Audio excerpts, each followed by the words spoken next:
তো লুণ্ঠনটাকে যদি আমরা একটু একটা জায়গায় উঠিয়ে রাখি এবং তাদের পরে ইংরেজরা আসলেন, তারাও লুণ্ঠন করলেন, কিন্তু লুণ্ঠনটা এক জায়গায় ছিল, বাংলায় কোথাও যায়নি, সেটা নবাবী সময়। ইংরেজের সময় লুণ্ঠনটা চলে গেল ইংল্যান্ডে বা যুক্তরাজ্যে। এরপরে তো আমরা জানি যে বাংলাদেশ স্বাধীন হলো এবং পশ্চিম পাকিস্তানের আমাদের শাসন করছিলেন, এবং বইয়ের ভাষায় যা পাই যে এই বাংলার থেকে লুণ্ঠিত সম্পদ ওই পশ্চিম পাকিস্তানে যেত। আজকের প্রেক্ষাপট কি? আজকে যখন আমরা স্বাধীন বাংলাদেশে লুণ্ঠন কি হয়? স্বাধীন বাংলাদেশে লুণ্ঠনের স্বাধীনতা আছে।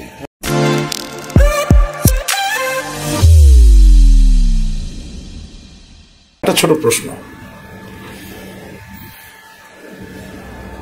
আলীবর্দী খাঁ, নবাব সিরাজউদ্দৌলা, লুণ্ঠন শব্দটাকে তারসেরি ভাবে ব্যবহার করা যেতে পারে। খাজনাই হোক, খাজনা আমি দিব কেন? যদি আমার কাজ নয়, খাজনা দেওয়ার তো কোনো নৈতিক জায়গা তৈরি হয় না। খাজনা নেওয়া বা দেওয়ার সাথে নৈতিকতার একটা সম্পর্ক আছে, অর্থাৎ আপনি আমার কল্যাণেই তো আমার খাজনাকে ব্যবহার করবেন। নিশ্চয়ই নর্তকীর নৃত্য দেখার জন্য অথবা ঝাড়বাতির আলো জ্বলবে বা রুম ঝুম ঝুম ঝুম বেজে উঠবে এবং তার মাঝে আপনি উন্মাদ আনন্দ করবেন, তার জন্য তো আর আমি খাজনা দিব না। সুতরাং নৈতিক যে জায়গাটা সেটা হয়তো ওইভাবে ছিল না। এবং যেটা একটু আপনাদের আগে আলাপ আলোচনা ফুটে উঠলো যে স্কুল করা, কলেজ করা, ঠিক আছে, আমরা যে আরবি ভাষাটাও চুজ করে নিই, মাদ্রাসা, যেখানে জ্ঞান চর্চা হবে, এই জায়গায় হয়তো তারা খুব একটা মনোনিবেশ করে না। ফার্সি এবং তখন তো ফার্সি, বাঙালিদের মাঝে ফার্সি কয়জন জানতো? প্রশাসনিক ভাষাটা ছিল তাদের ফার্সি। তার মানে অর্থাৎ বাঙালির সাথে সম্বন্ধ স্থাপনের যে জায়গাটা, সেটা খুব একটা তৈরি হয়নি। তো লুণ্ঠনটাকে যদি আমরা একটু একটা জায়গায় উঠিয়ে রাখি এবং তাদের পরে ইংরেজরা আসলেন, তারাও লুণ্ঠন করলেন, কিন্তু লুণ্ঠনটা এক জায়গায় ছিল, বাংলায় কোথাও যায়নি, সেটা নবাবী সময়। ইংরেজের সময় লুণ্ঠনটা চলে গেল ইংল্যান্ডে বা যুক্তরাজ্যে। এরপরে তো আমরা জানি যে বাংলাদেশ স্বাধীন হলো এবং পশ্চিম পাকিস্তানের আমাদের শাসন করছিলেন, এবং বইয়ের ভাষায় যা পাই যে এই বাংলার থেকে লুণ্ঠিত সম্পদ ওই পশ্চিম পাকিস্তানে যেত। আজকের প্রেক্ষাপট কি? আজকে যখন আমরা স্বাধীন বাংলাদেশে লুণ্ঠন কি হয়? স্বাধীন বাংলাদেশে লুণ্ঠনের স্বাধীনতা আছে। বিচার মানে আমাদের বিচার ব্যবস্থা আছে, সবকিছু আছে, কিন্তু বিচার ব্যবস্থার মধ্যে লুপহোলস আছে।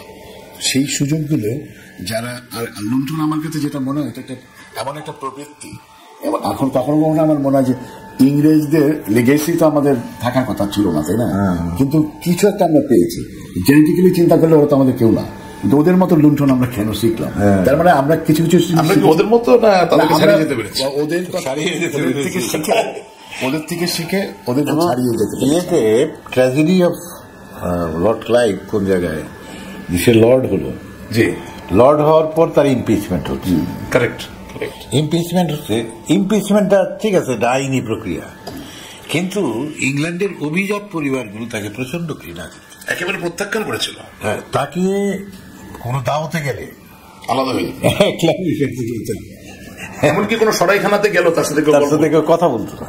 এই যে হেট্রেটটা, এডমন্ড বার্কের ওই সময়টা, এই যে মানে হেট্রেটটা, এটা কিন্তু মূল্যবোধ রক্ষা করতে সাহায্য করে।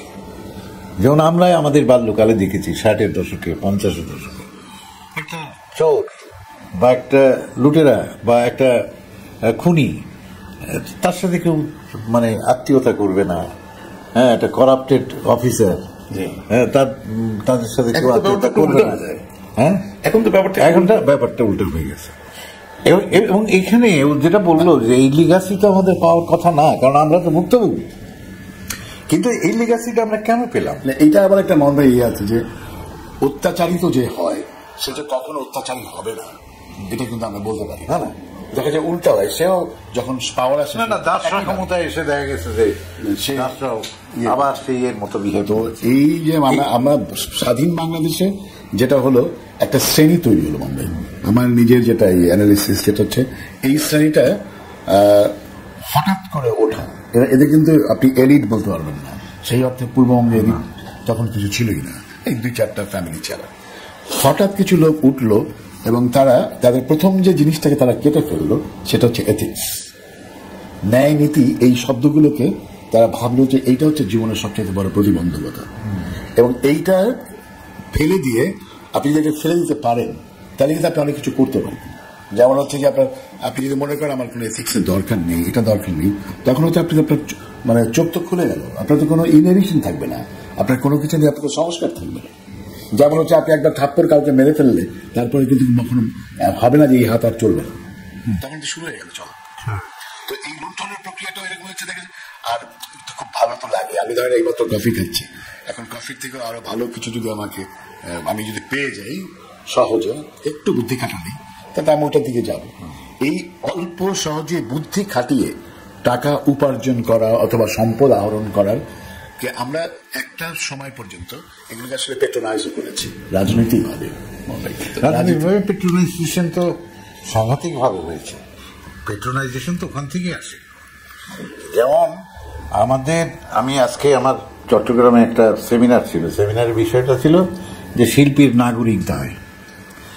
শিল্পী, ঠিক আছে, শিল্পীর নাগরিক দায় তো আছে একটা জিনিস। আমরা সেখানে বলার চেষ্টা করেছি যে আমরা খুব কষ্ট করে স্বাধীন হয়েছি, এখন নাগরিক দায় মানে নাগরিক কিছু অধিকার আমি পেয়েছি, একটা সংবিধান পেয়েছিলাম, আমি নাগরিক হয়েছিলাম এই দেশে। তারপরে সেই সংবিধানটাকে কাটা ছেঁড়া করে এবং সে পুরনো জায়গায় আবার ফিরেও যেতে পারলাম না আমরা, সংবিধান গেল। এখন আমার দায়টা কি? আমি কি লুণ্ঠন করবো, লুণ্ঠন করে বিদেশের টাকা পাচার করবো? এইটা স্বাধীনতা চেয়েছি আমরা।